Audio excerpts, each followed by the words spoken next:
Finding a niche for your podcast these days can be a challenge, but my guest today managed to find two. Troy Wallace hosts Stay on the Court, a podcast for aging athletes, and while he is quite new to the podcasting space, there is a lot to learn from his story of niching down and building a brand around the community that he's growing. In this episode, we cover the power of niching down with your podcast and building a brand around it, tips on putting together a podcast website and how to drive more traffic, the nuances of growing a podcast on YouTube, advice on speeding up your production workflow, launching a second podcast and managing to stay consistent, and so much more. And if you get value from this episode, then don't forget to subscribe on your favourite podcast platform. Troy Wallace, thank you for joining me on Podcasting Amplified. How are you doing?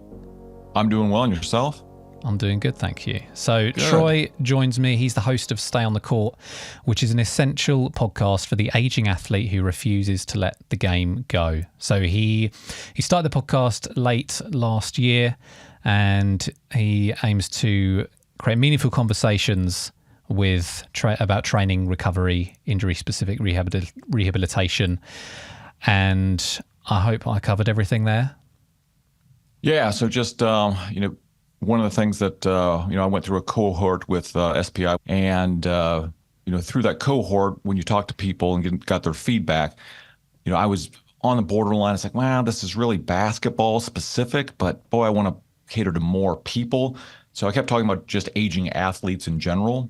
And almost all my feedback was, nope, niche down, niche down, Yeah. niche down. If basketball is your passion, that should be it. So I have tried to stay more basketball related, but we probably will meander a little bit. But, that was a good description.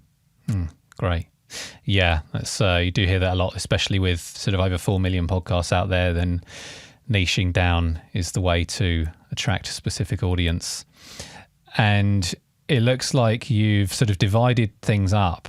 And this would be quite interesting, I think, for people that are struggling to come up with episode ideas and formats. You've got these 3 formats: Injury of the Week, Aging Gracefully, and Experts Bench. Can you tell us a little bit about how you've divided things up and how you're planning on implementing those episode types? Yeah, so I feel like everything was going to logically fall into those categories. So what I want the podcast to be is, if people play pickup basketball or, it could be pickup soccer or, whatever their sport is, half the fun is, yes, you want to play the game and that's interesting and you're getting your exercise. But when you're out, because maybe you lost a game and you got to sit out a game, a lot of the fun is the socialization. And, as we're aging, we're getting our 30s, 40s. I am now flipped into my 50s. And we've got guys who play, into their 60s. Unfortunately or fortunately, the conversation turns to, oh, geez, I've got this Achilles injury, or, oh, geez, I tore my MCL 3 weeks ago, and what did you do to recover from that? So there's a lot of those conversations. So what I thought what would be fun, or what I thought would be unlimited content, would be people talking about their injury. So I called it Injury of the Week. Will it be once a week? That'd be fantastic. But I'm hoping that that's kind of the constant of the show, and something where you will never run out of content. Because if somebody gets injured, whether it's a knee or an ankle, or, I've got an episode up where somebody blew with an elbow, took my tooth all the way through and lacerated all the way through my lip, which was a lot of fun for about 36 hours. People have stories, right? Everybody's had these different things happen to them. They're usually a little comical, interesting.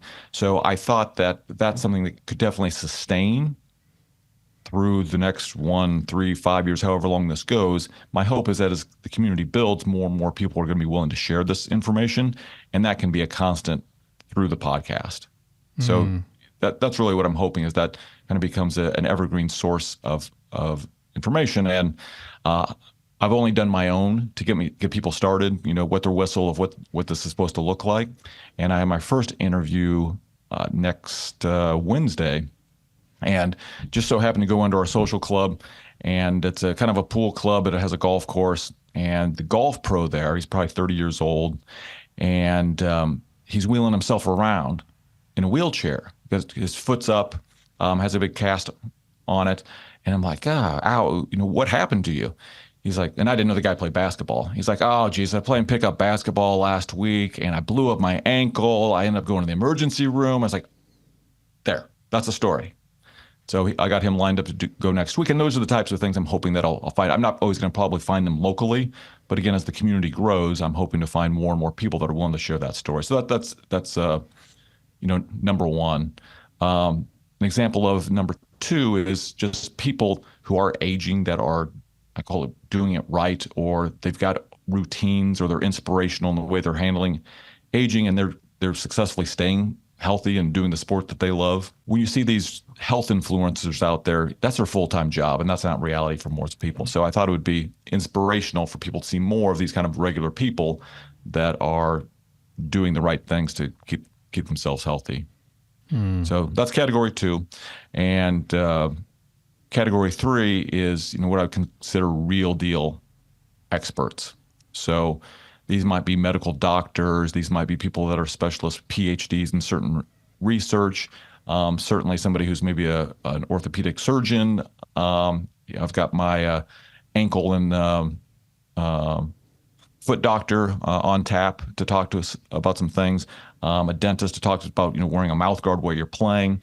So I want that third category to be kind of real deal experts.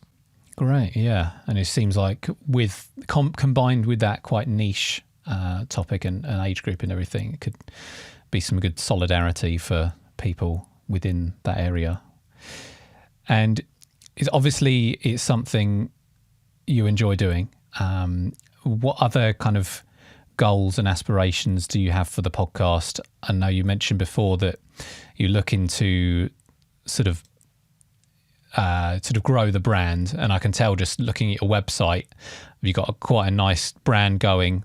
You've got the stayonthecourt.com and everything, and you've got some advertising on there and blog posts. What are you hoping to get out of the podcast over the next couple of years? Mostly world domination. But could happen. Right? Look low. No.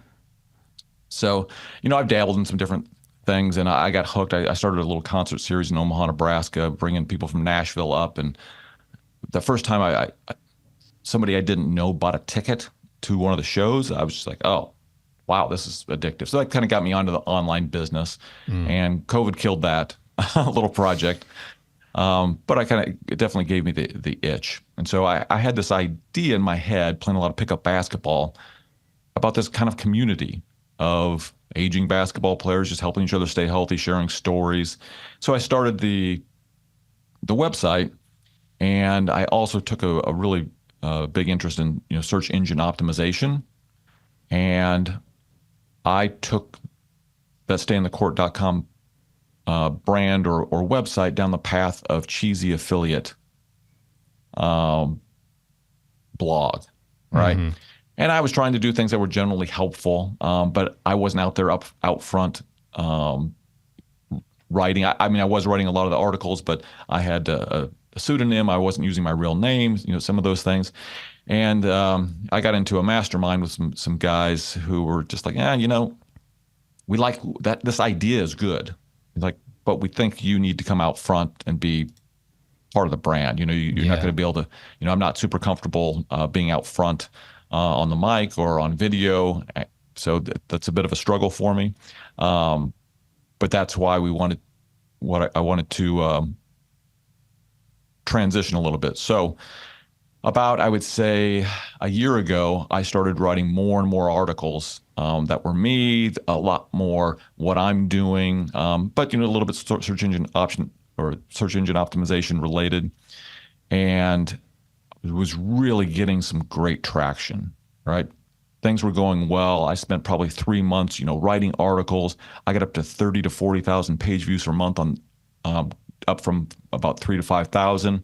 Things were going really well. And maybe some of your listeners will be familiar with this. Then this, helpful content update came out from Google, and torpedoed everything I'd built over the last 6 months. Oh wow! Took me down back to kind of where I started at 3,000 to 5,000, and it's still there. So I said, all right, well, now what do? Everybody's saying it's brand building. You've got to build a brand around your website. So I said, well, what's something that I've been thinking about doing that would help me do that? And that led me, I said, you know what? I'm going to start the podcast. I've got the ideas. I've been keeping a list of potential guests and ideas for topics for 18 months or 2 years, let's go ahead and give it a try.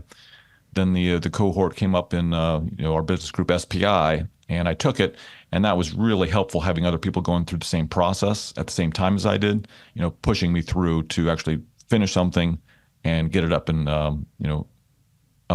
ready for consumption. Yeah. No. So was that on a different website then, or has it always been on this website? Because I can see you've got blog posts on here under your name. Yeah. So I would say probably in April of 2023, that's when I started writing under my name and, switching things over to no longer be kind of synonyms or anonymous, and most everything is written by me now. Yeah. I mean, if anyone doesn't have a website for their podcast yet, then if you go to stayonthecourt.com, it's a really good example, I think, because firstly, you've got that URL. It's sometimes hard to get the URL for your podcast name, but you've also got the subscribe link, so people can subscribe easy. You've got those blog articles outside of just the podcast episodes to help with SEO, and yeah, just nice branding and everything that matches your cover art as well. So did you get all that done yourself, or did you find sort of a designer to put that together? No, I did do that. So I went through, I believe, I'm trying to think of the iterations, I think I went through 2 different themes, right? One was just out of the box, whatever it was in WordPress or Bluehost, whatever I was hosting on. And then, do you remember the Income School guys? I don't know if you've ever come across them. I think they're based in Utah. Anyways, they do a lot of YouTube, helping bloggers do things. So I bought their theme, and it was fine, but just not perfect. And then my final thing is I followed a guy. His name is Matt Giovanisi. He's been successful. He is like the pool guy, the pool maintenance guy. He's built a huge brand around it. Yeah. So he has stopped doing it, but he had kind of built his own theme and was doing some base support and some education around that. So I bought that, and that's what you're looking at, is essentially his theme. Nice. So, sorry, go on. No, I was going to say, so I did do most of it myself. I've got some outsource people that if I run into something that I can't handle, that I can outsource, some of the more complex things to. But I would say 90% of it is me at this point. Mm. And I can see you've got some Google ads on the website. Are there any other ways you're thinking of monetizing things? I know you mentioned about affiliate kind of marketing as well. So that site used to do at its height $150 a month or so, just general Amazon types of things. I use a company called Skimlinks also, which is better at just their whole network is you put one little piece of code in your footer, and it will, anything that is in their network, it'll automatically affiliatize. I've got some other websites that perform a little bit better on, but it's on there. Not a whole lot comes out of that. So yeah, it's affiliate. It is a little bit of advertising, and I would say, to really get to answer your question from a business perspective, my hope is that I can resuscitate the website, make some money on advertising. My hope is that the podcast grows enough that I could sell some advertising on the podcast. I know there's a lot better ways with different, networks now. And then, so the ad you see on Stay on the Court right now is a company called The Monetizer, which I'd never heard of. The cold outreach, I thought it was complete spam. And so far it's been legit. So I'm still experimenting with it. I only have that one ad right there, and I'll probably keep it. I want to keep it as clean as I can, especially as I'm rolling out the podcast. Yeah.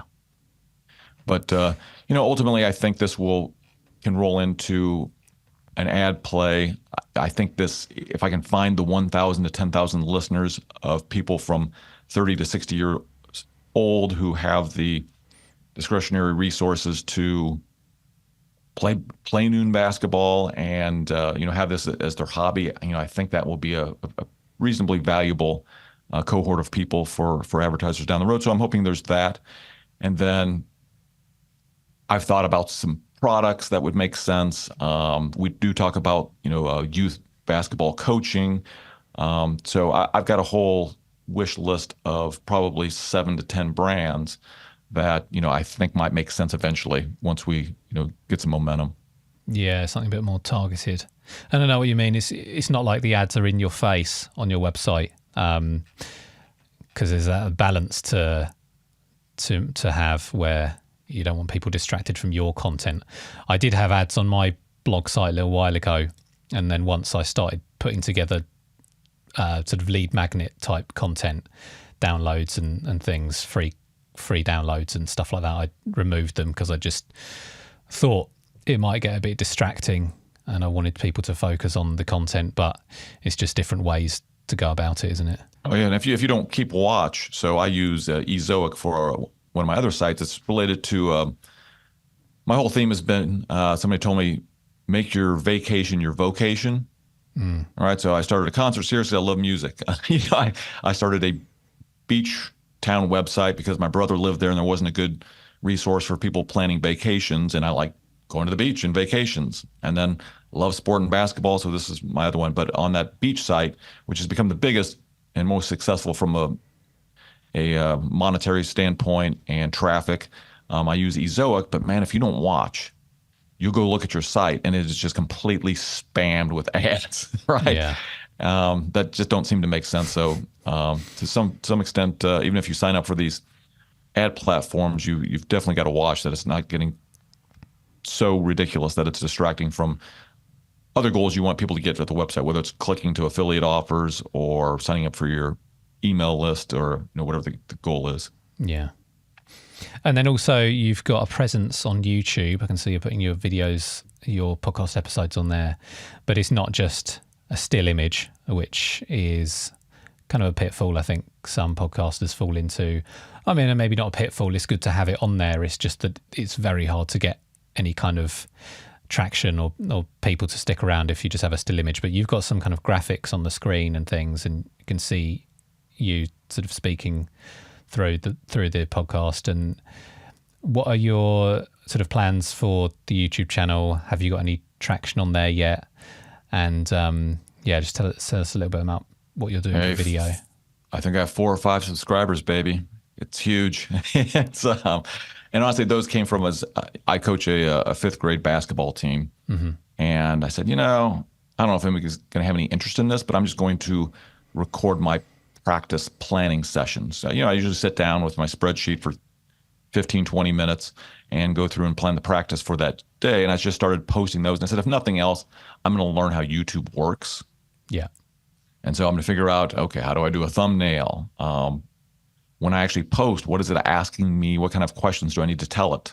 And so I was able to figure that out. And I've posted probably 20 some videos that are just that practice planning, and I put them in their own little, watch list. So the only other things that are up there at this point are the podcasts. Yeah. And I think you're right, especially the ones that are solo-sodes. It's just me talking into the screen, not super interesting. So, I think the ones that I've done, I did last week where I've got actual guests and it's the multicam will be a little more interesting, but I'm not sure. I mean, what I'm hearing is that, there are at least a percentage of people who absorb what they're listening to on YouTube. It's annoying to me. That's not me. I'm a huge podcast person, but I spend a lot more time on YouTube than I used to. So I wanted to post it there. It's honestly not a lot more work. Into script, you just plunk it out into the MP4 format, put it up, I usually chat GPT some sort of description based on the transcript. So it's not a ton of work to do it. So I figured just one more place to go ahead and put it. And then I've not listed in Google Podcasts because I heard that that was going away. But I do believe that now they are supporting an RSS feed. So I don't know how a YouTube video versus the podcast, especially if it's really the same content, I don't know how they're going to play together yet. So I guess we'll figure that out. And if you have any insights, I'd love to hear it. Yeah, it's not totally clear what they're going to do, but yeah, so you can have your podcast on Google Podcasts and then as your RSS feed, and then that should also go onto YouTube Music, which is what's replacing Google Podcasts. But then your YouTube videos on YouTube are a separate thing. So it's kind of, yeah, you can think about doing both really. But YouTube is quite different from podcasting in that, yeah, if you want to get traction, you got to kind of play the YouTube game, which is sort of a little bit different. It's very search focused a lot of the time, very sort of results focused. People are searching because they want the answer to a very specific question and they want it quite quickly a lot of the time. So it's hard to sell a 30-minute to 60-minute podcast episode. I do put my episodes on YouTube, but I'm thinking when I have the time, I'll start dividing things up a little bit more. So when I'm speaking to a guest, if we're going over a very specific topic, like what we were talking about, SEO, for example, then I can cut that piece out and then put a 5-minute video on YouTube, like, you know, how to drive SEO traffic to your podcast. Right, answering the question. Yeah, to try and get it a bit more, results focused. Yeah, that was my thought as well, is that, you know, leave the podcast title alone, whatever it is. And, you know, I use Buzzsprout for my host. Fine. That can port over to podcasting portion of YouTube and everywhere else. And then maybe for the video, kind of hone in a little bit more on, you know, what's a question that maybe the podcast answered, and get a little more specific on the SEO with that. Yeah, exactly. And also now Google traffic, it will bring up YouTube videos that are answering the question of the search. So a lot of my most popular YouTube videos aren't necessarily being searched on YouTube. They're getting like half of their traffic from Google. And where I've happened to, you know, find just the right key term, and the algorithm has been in my favor, it's bringing in the traffic from outside, which really helps. And you win and I lose, right? Yeah. So that's one of the things I'm finding. That's why I had to pivot with the stayonthecourt.com from an SEO perspective, is that's what started happening, right? I might have an article for best knee braces for basketball. And it used to be that maybe the first 7 positions were blog posts, and maybe mine was there. Well, now it is maybe a blog post, but it's probably a retailer. And then it's, you know, a string of 3 YouTube videos answering the question. Then you're just getting pushed further and further down the page. So, you know, I've just had to come to the realization is that if I'm going to write something on the blog as, you know, 6 best knee braces for basketball, I better be doing that on YouTube as well. Yeah, and that's why it's good what you said about sort of coming forward with your own personal brand and putting your own name out there, and being willing to sort of put your face out there as well, now that they're really pushing video and audio over text. You kind of have to get in that game, I think. I know. I really hoped I could stay anonymous, but it's just not going to happen. Yeah. Yeah, so let's talk about a couple of the challenges you've mentioned before, namely scheduling interviews and the audio editing we spoke a little bit about. So scheduling interviews, you've said you've had trouble with, and I think that's quite common with interview podcasts, but how have you found that to be a challenge? And is there anything that you're thinking of that you're going to have to change to make that a bit easier for you? So I don't know if it's going to be easier. I think I have to realize now, part of my mistake is I started a basketball related podcast right when basketball season was starting, and all these interesting people I wanted to talk to are coaching their team, or they're busy doing basketball types of things. And then it was the holidays. So that was probably initially, you know, part of my first hiccup. But even what I find is people are very quick to say yes, they love the idea of it. But then I think when they go to look at their schedule, it's a problem. And so I, at least for this month, I'm kind of doing this, I'll call it full time. So I could probably have a Calendly or a TidyCal or something help me as far as just giving people options and them scheduling time, because I've got some freedom now.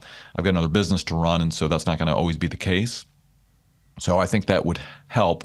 But I think for me, I just need to get more, call it, I don't fish, but, you know, hooks in the water, right? I just need to know that if I get 20 yeses, by the time they filter down to actually scheduling and actually getting on the podcast, that may be 3. So I'll figure out what is that ratio. For every 20 invites, how many of those are ending in a completed podcast? And I like your process, right? You seem like you've got some automation there and a real process to get people in the loop. And I mean, when your invitation came in, I wanted to do this because, I should have the guest experience a couple of times to see, what that looks like. And so I've learned a lot just from your process of seeing how you do things and kind of your workflow. So that's been helpful. But I think the biggest thing is you just got to get a lot of lines in the water, invite probably more people, and just understand that they're not all going to, even if they say yes, it could take 3 to 6 weeks to actually get a date that works. So that's probably short term. That is going to be my solution. I think is just inviting more people, and then starting the process and just understanding that they're not all going to, even if they say yes, they're not all going to close. Some not at all, and some it may be a protracted 3 weeks to 3 months to actually get them on the podcast. Yeah, and just kind of starting early. I do have the privilege of speaking with podcasters, so you know a little more how professional, it goes. a little more into it. Yes. Yeah, you've got all the setup, the process, but I can understand that. Yeah, busy coaches and players, it's going to be harder to find for them to find the time. A fair amount of mine for people who are not necessarily ever been on a podcast. Yeah. I think that's going to happen. So the guy I'm interviewing next week, who's just the golf pro that had the basketball injury. It took about 2 weeks to get. He said yes immediately, but then it's taken like 2, almost 3 weeks to actually get it scheduled. And now I'm hoping he doesn't cancel on me. So we've got that. And then my first ever interview was somebody, a referral from the SPI community, a brother of somebody. Probably never even thought ever in his life he'd be on a podcast. And it was a really interesting conversation. But he got on, and he was using his speakers from his PC. And I was like, do you have any sort of, even like, even if he had like AirPods or earbuds or something, and he didn't. And so we just went through with it, and really good interview. I think it's going to be really entertaining. But now I'm struggling with, and this is how you learn, right? I'm like, okay, now how can I take just his track? Now if I put it over into script and just increase the volume on his, which I'm sure there's a button or something to push. But right now my solution is I'm going through scene by scene into script and increasing the volume, which is going to take me 90 minutes probably to do. And so that's how you learn, right? Is I'm sure there's a much better way to do it. It's just figuring those things out. But that's, one of those things that I remember Tim Ferriss saying in his podcast, that every one of his guests, he would send them. And, he started his podcast 10 years ago, so people probably weren't as equipped as they are now, but he would always send them at least a lavalier mic. And you can get those things now for, one that I have and use periodically was, I don't know, $19 or something like that, just so they have something. So I would probably go to that expense at this point. If it was somebody I didn't think had the right setup, I would probably get on Amazon and I would send them something that's a usable mic. Yeah. Yeah, well, Tim Ferriss definitely has the money for that as well. Yes. The bleed thing is a challenge. Again, I'm a bit lucky there. Most podcasters, they turn up with their headphones or earphones in. But yeah, it is a little bit of work. Yeah, and I'm not trying to sell Squadcast. I guess I could be an affiliate at some point, but and I don't. There is some button. And I know that at least my guests have been able to push the button that will keep the bleed down to some extent. I don't know what kind of audio processing they're doing, but that has been a little bit helpful, because I think I am going to continue to run into people that, even if I can get them with a mic, they may not have the headphones or know how to hook that up. Yeah. And so you've been doing your podcast, Stay on the Court, for a few months now.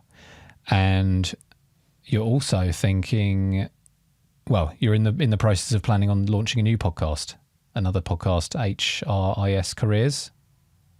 to do with your Yes. consulting business. So tell us a little bit about that and why you decided to put yourself through it again. Put myself through it. Well, I really enjoyed what I've learned so far doing this podcast. It's not extreme. Once you get the base set up, to get on and just talk with a friend that podcast, I'll start with, old colleagues of mine, people that I've worked with in the business, that it's not that big of a deal. We might talk anyways. So just now that I understand the setup, it's not that complex. So I have all the infrastructure built. The idea of that podcast is to support my other business, which is, we're talking niche of a niche of a niche. Like nobody knows what we do. It's just a small population. So it's within human resources.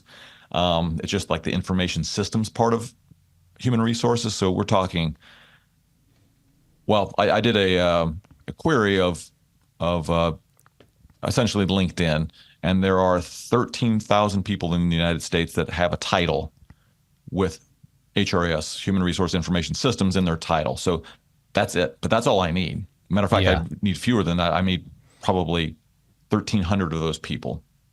So what this is going to be is I do human resource information systems consulting. So I'm going to have some fun with this.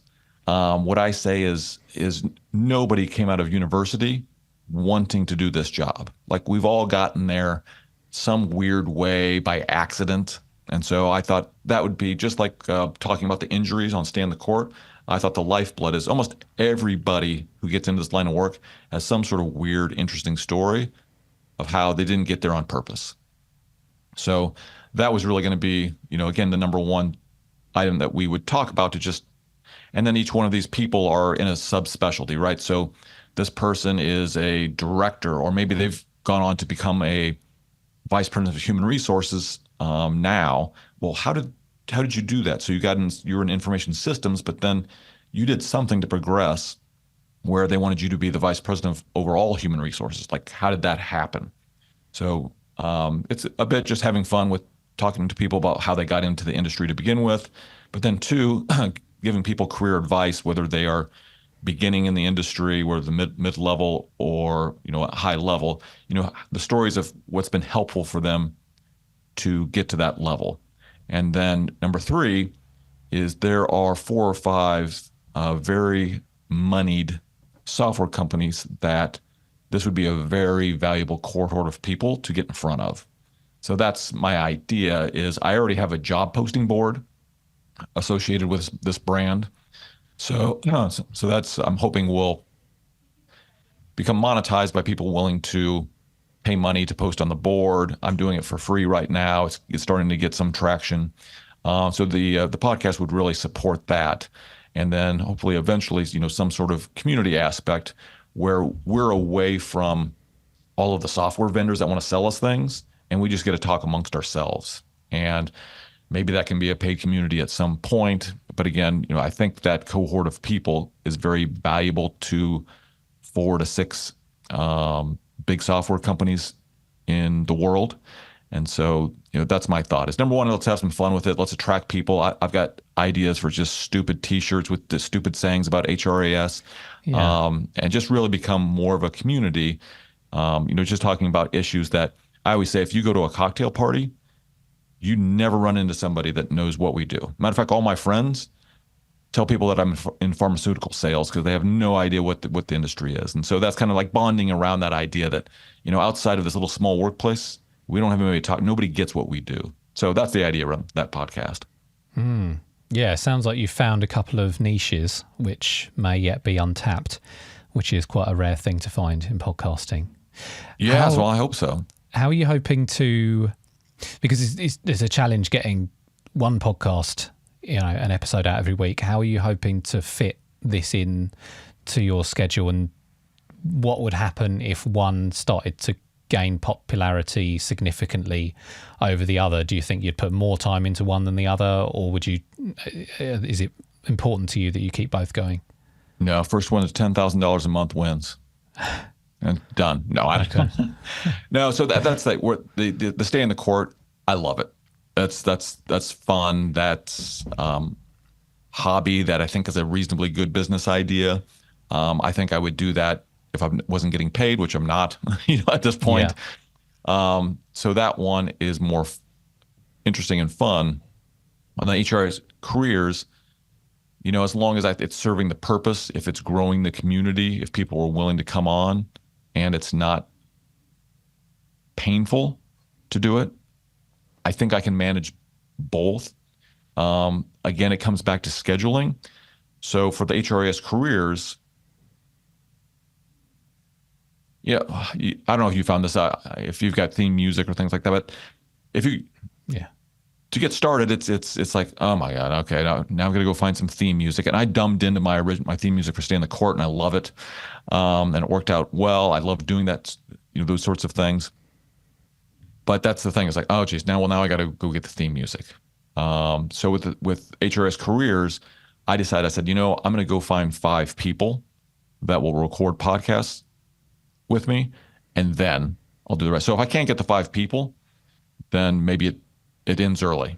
But I think if I can get the 5 people, that will motivate me to say, okay, let's drop some music in there. I know how to do that. It's not going to take me that long to drop in a trailer, do a little voiceover for the podcast intro, and then now I've got the 5 episodes ready to go. So it comes back to scheduling. I've been working with one gentleman who I've known in my consulting world, super nice guy. I'm going to call him America's favorite workforce management consultant. Everybody loves him, and he agreed 3 weeks ago to do the podcast. We're still trying to actually get on to record. Yeah. So it kind of comes back to that same thing is I need to go get more invites out there, because I know that even if these people say yes, it's going to take a long time. And these are people that are probably working 40 to 60 hours at their day job. Yeah. Yeah. I can see how it'd be a challenge, especially if you're doing the 2 interview podcasts, and finding guests has been a challenge for you already. But that's a good way of doing it before you start getting a bunch of at least getting them booked in or getting them recorded, even just so you've got that head start. Yeah, and that's what I've told them up front. I said, hey, I'm doing this fun, interesting, or I think will be fun, interesting thing. I'll tell you right now, if I can get 5 people, I'm going to go forward with it. Are you willing to be one of the 5? And the cold outreach, that has not been very successful. On the warmer outreach, first person I asked said yes, and I suspect there's 3 or 4 more out there that I can grab. But I was so excited about that first interview because the guy's a great guy, and I knew it would be a great interview. I was like, okay, great. Here's what I'm going to change. What I'm going to do is I'm going to do that episode, and then I'm going to build the whole podcast container, and then I'm going to show that to everybody else, because then they're going to want to be on. And I just haven't been able to get the one interview done. So that's been a little frustrating. And just a couple of things. Is there anything in particular that's holding you back from launching other than just getting the interviews in? Or is it just a case of, when it feels right? Yeah, so I would like to launch with, 5 interviews. I could do, just like I did with Stay in the Court, I told my story on 2 of the episodes. I'm sick of hearing my own voice, right? And I know it can be dry, and I try and punch things up with funny movie clips and things of that nature. But I just think the dynamics, especially I know the first 2 interview episodes I've done for Stay in the Court, they're just so much more interesting and better. So I want some of those. I would say that the HRS careers can lend itself to kind of mini-sodes where I'm just talking about like a little topic about, hey, if you're trying to get this job, do these 4 things to your resume. I can probably do little mini-sodes like that that'll be more applicable on that brand. But I really want to get the 4 or 5 out there so, I can launch. And then there are some major conventions coming up in the spring, and I would like to have that all ready to go. So when I'm out there talking to people, maybe it's I want them to go check out the job posting site, but I also, hey, we got a podcast out there. Go listen to the podcast, and a nice conversation starter. Nice. And just finishing up, I appreciate the time you've given me. In terms of marketing the podcasts, and you're working on your SEO, and I guess because both podcasts have quite a different audience, then maybe the platforms that the ideal listener hangs out on might be different as well. How are you planning on getting the word out for both your podcasts for the year? So I will thank you for your questionnaire, because it made me, I thought about it in my mind, and I've got a list of groups that might be applicable to it, but I haven't really solidified all that. And just so everybody knows, I haven't, even though my podcast is up on all the major players except for Google at this point, I haven't, I'll say, officially released. I haven't told anybody about it. It's got some downloads because, people in my community that do know about it, and some people have shared it that way, and that's been fantastic. I've got very positive feedback on at least the niche and the content. So I'm pretty excited about that. But I think when I finish my podcast, 2 from last week, once I get those up, and then I have this injury of the week with someone else that I'm recording on Wednesday. At that point, I'm going to feel really comfortable with the content. I'm proud of what's out there. The one, and I'll say unfortunately, that's got the most traction so far is we had a local high school coach in our community pass away at the end of the year. And just, I clipped together some things from a couple of news articles, a couple of YouTube videos from local news agencies here that over the years, and I really spent some time on that one, and super impactful. This coach, I didn't know him personally, but his story, and oh my goodness, his daughter speaking at his eulogy, just heart-wrenching. And I want to get that story out there because, number one, I want people to send his kids to college. They're still collecting money for the children. So that's number one. So I think I have good content, and I will just, based on your prompt, preparing for your show, I do have an email list. It's not huge. I think we're at about 300 people, but I've told them that the podcast is a possibility, but they don't know what's out there yet. So there's something that I'm not tapping at this point yet. So I'll get it out on the email list. I do have social channels set up for Stay in the Court that are not very active. I bought a piece of software, an AppSumo, that is supposedly able to, take your content and repurpose it pretty easily, or at least something where I can always send out the new podcast episode is available. I haven't taken advantage of any of that, but that's going to be part of the launch strategy. Making sure everything's up on YouTube.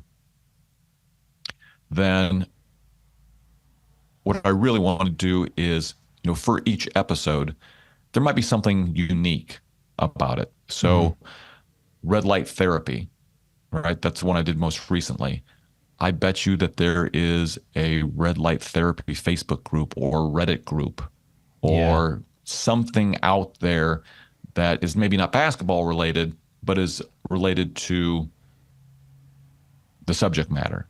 So what I want to do is, for each episode, find 1 or 2 Facebook groups, Reddit groups, whatever it may be, that are related, and try in a nice way, non-spammy way, if I can, release that, because I think for the most part, that red light therapy one, super helpful, super interesting.